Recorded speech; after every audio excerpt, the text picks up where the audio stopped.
Yo, what's up? Welcome to my hotel room.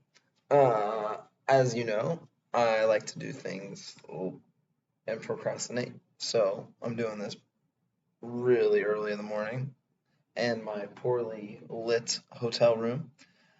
We are in a new topic. It's topic 5.4, French Revolution time, baby. All right, we're explaining the factors contributing to and consequences of demographic changes. Once again, we're still in this time period, 1648, so after the Peace of Westphalia, all the way to 1815, which will be a mystery. I'll let us catch up to that. And our theme is social organization. Obviously, we're dealing with people, so it's going to be dealing with people's organizations and development. All right, we're in the glorious French Revolution.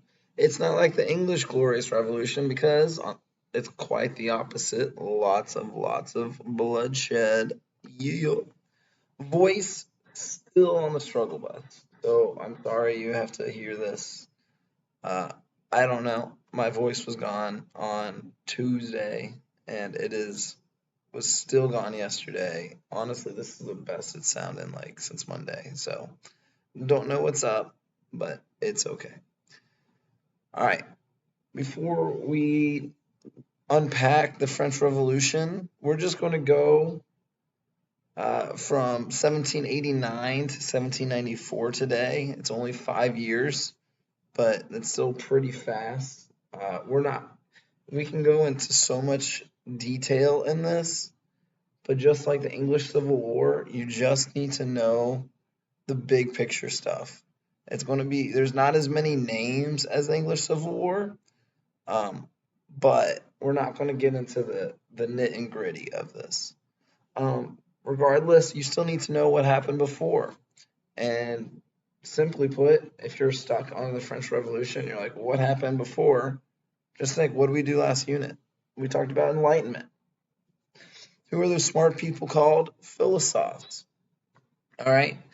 And their whole idea is to aspire to improve society, whether you're Montesquieu with branches of government or with your Rousseau with education of children, right? They're trying to improve society in a way that is better than the future than in the past. But what are these people seeing is they're seeing that people are being treated very poorly and something's a brewing, and so they're sounding those alarm bells, uh, and the absolute monarchs aren't really listening. They're like, nah, like you're smart. I'll change some policies like toleration and get rid of the death penalty, but it's fine. I'm doing okay in my big castle and my big palace.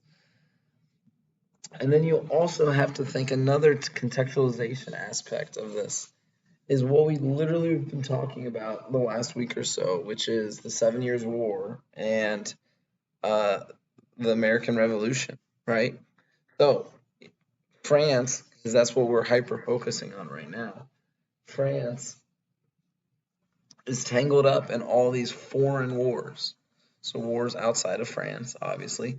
So, with all of these things, with land passing through hands and the American colonies rebelling against Britain, France is eager to defeat Britain because France, with Louis XIV, is a major player. He's a major factor uh, in this. Even though Louis XIV's reign ends in 1715 and the American colonies is in the 1770s, he still plays a huge factor in all of this because he is dedicated to beat the British. Now, the French citizens are also very supportive of one beating Britain, but to support the colonies, they're all for the freedom aspect and the speech and rebelling against taxation, and they were behind it. And then once the Treaty of Paris of 1783, the one ending the American Revolution, occurred, the French people were like, wait a minute, hold the phone. We are supportive of these people across this land who are being treated poorly, just like we are. They want things that we want. Our country and us have supported that. And now that is over, we come back home and we're getting treated like the colonists were pre-revolution. They're like, what the heck? And so this was a kind of a turning point in French civilian thinking. Now, this happened in 1783, so it starts to brew for a little bit. And the big year we're focusing on is 1789. That's when everything hits the fan. Everything. And so we're going to really focus on this. There's no my app thing that I'm using only goes to 15 minutes, so I want to have to make these into 15-minute chunks. Also, I need some coffee, and I don't want to interrupt this because I'm on a roll right now. So here we go, 1789. So the beginning, it's all like I was saying, with civilians and military members and people of parliament.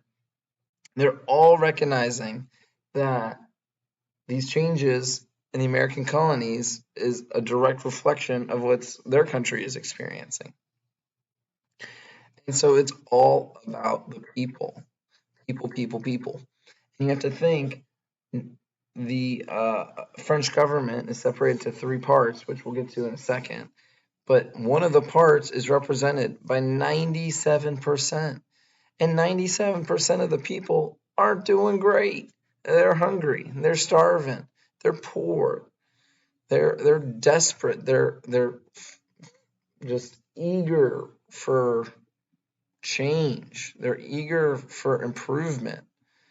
And so life in the 18th century back half of France, it's not so great. Now, it's not so great mainly because these 97% of people have zero power.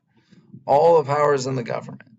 And so with the Treaty of Paris, the French people kind of wake up and they say, you know what? We're going to do what the colonists did because we know it's the right thing to do, and we can't be like this forever because this is not sustainable.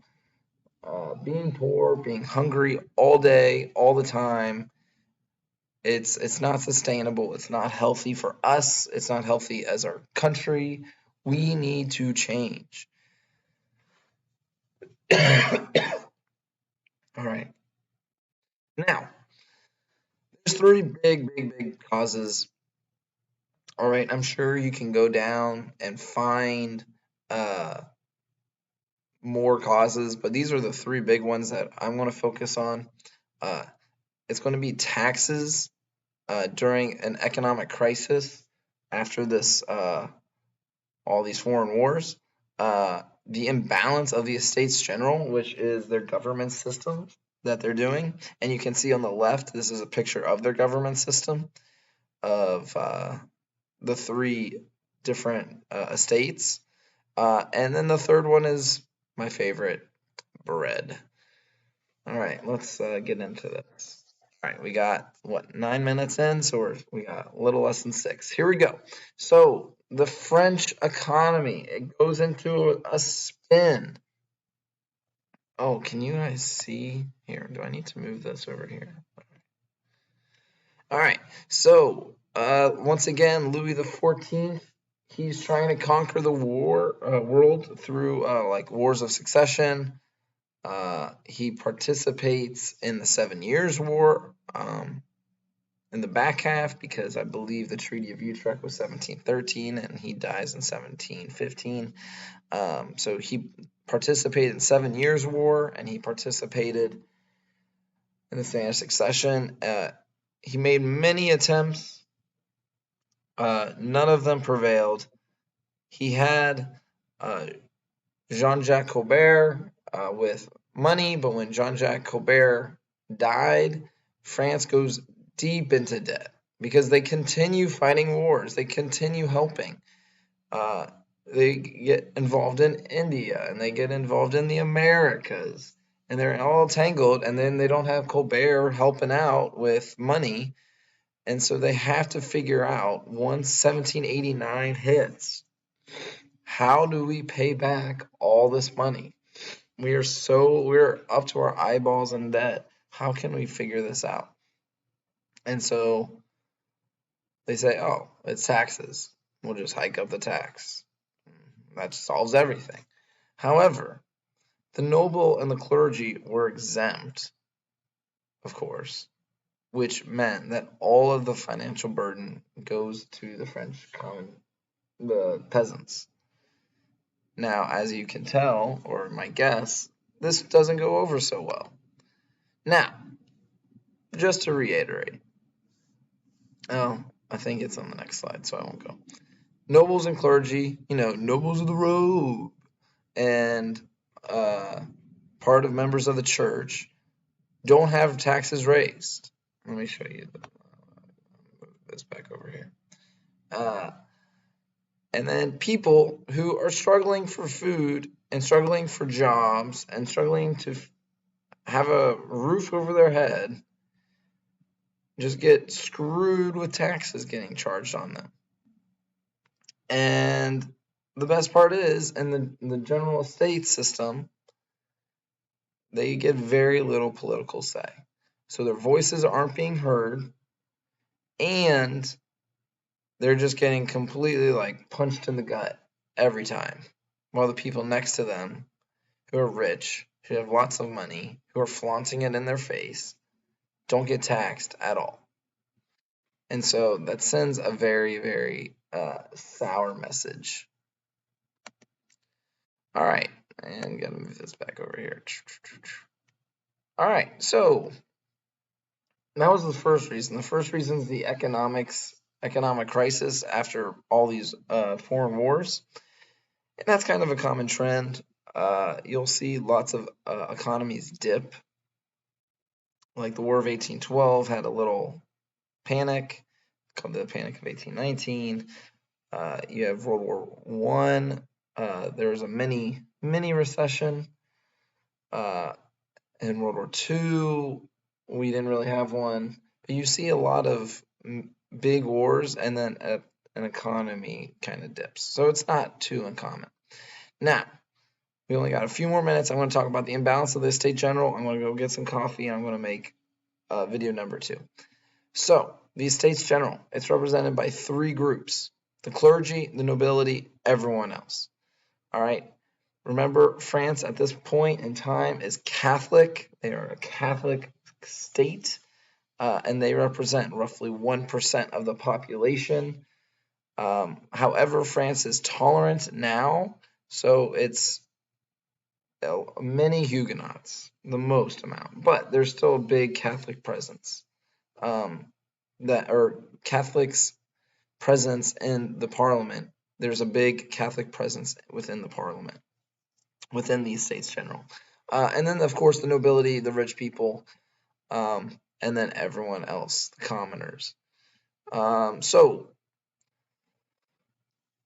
that should say Louis the 16th, not the 14th. Louis the 16th called the Estates General into session because he's like, yo, I need money, our country needs money, and we need to hike up the taxes. So he calls them into session. Now, you're probably thinking, you're like, what? There's so many different Louis. And yeah, there were. But we got to go back one more time. So Louis XIV, he was an absolute monarch in the 17th, early 18th century. However, he was kind of a timid dude, and he allowed nobles and clergy people to have a ball.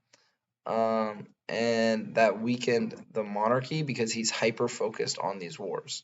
And so he would rather have them get power if they let him do what he wants. And so that is what he did. Oh no, I'm going to run out. All right, I'm going to go get coffee. Hang tight. We'll pause right here.